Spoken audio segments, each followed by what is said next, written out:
Welcome back to another technical deep dive here in the debug zone.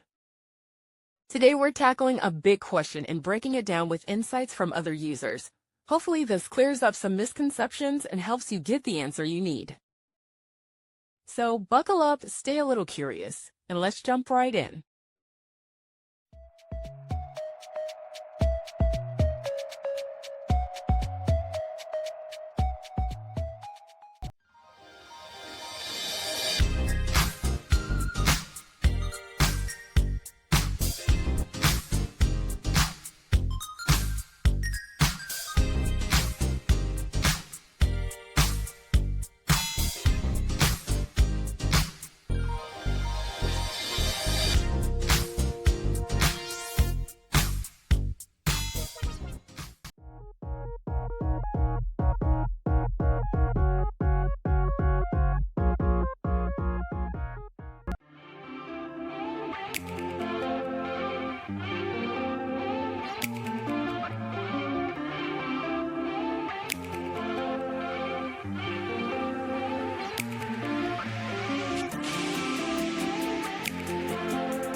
And that's a wrap. I hope you found the answer you were looking for. If you did, take a second to hit that subscribe button. It really helps out. And let me know in the comments which solution worked best for you.